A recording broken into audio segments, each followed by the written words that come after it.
दुधी भोपळ्याचा थेपला ही रेसिपी पाहणार आहे। आता भोपळा म्हणाला तर आपण त्याची भाजी बनवतो किंवा सुक्की भाजी बनवतो, हलवा बनवतो।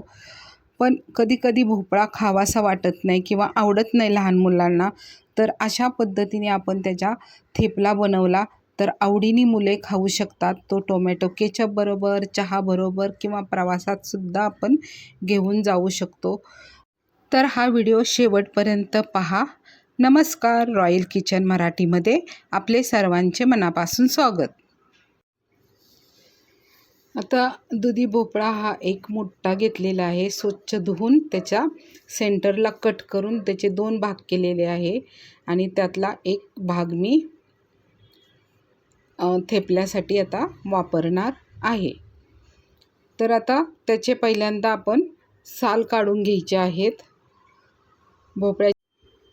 हे बघा, अशा पद्धतीने त्याचा वरचा साल काढून घेतलेली आहे, सगळी काढलेली आहे आता। आणि परत पाण्याने स्वच्छ धुवून घेतलेला आहे। आता एक डिश घेतलेली आहे आणि खिसणी घेतलेली आहे। आता खिसणीच्या छोट्या भागाने खिसत आहे आणि त्यामध्ये आता 1 वाटी मी गव्हाचं पीठ घेतलेलं आहे। आता पीठ घेताना थोडंसं ठेवलेलं आहे। आता त्यामध्ये पाव चमचा हळद, पाव चमचा जिरे, अर्धा चमचा लाल तिखट। आता तिखट तुमच्या आवडीनुसार करा, ज्याला तिखट हवे ते करू शकतात। 1 चमचा धने पावडर घेतलेली आहे। धने पावडरने कसं जरा स्वाद त्यामध्ये उतरतो।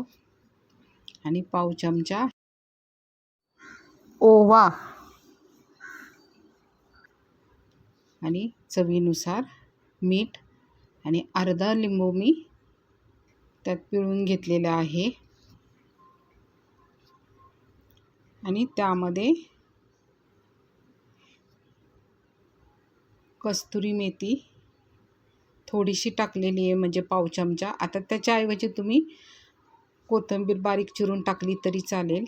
आणि हे सर्व असं पहिल्यांदा मिक्स करून घ्यायचे हातामध्ये। आणि मग ते मिक्स झालं की त्यामध्ये मी अर्धा चमचा तेल टाकलेले आहे आणि परत डो तयार केले। आता हे थोडंसं मिश्रण आपल्याला पातळ वाटतं ना, तर थोडं थोडं करून मग नंतर पीठ टाकून घ्यायचं आहे गव्हाचं आणि मळून घ्यायचं आहे। आता हे बघा, असा डो तयार झालेला आहे। पुरी वाटी मी त्याच्यामध्ये गव्हाचं पीठ टाकून चांगला डो तयार केलेला आहे आणि 15 मिनटं रेस्ट करायला ठेवून द्यायचं। आता 15 मिनटं झालेली आहेत। आपला डो अगदी मस्त मऊ झालेला आहे, हे बघा। आणि त्याला थोडासा असा तेलाचा हात आपण मळताना घ्यायचा, म्हणजे गोळा अजून छानपैकी तयार होतो। आणि त्याचे छोटे छोटे गोळे तयार करून घ्यायचे आहेत।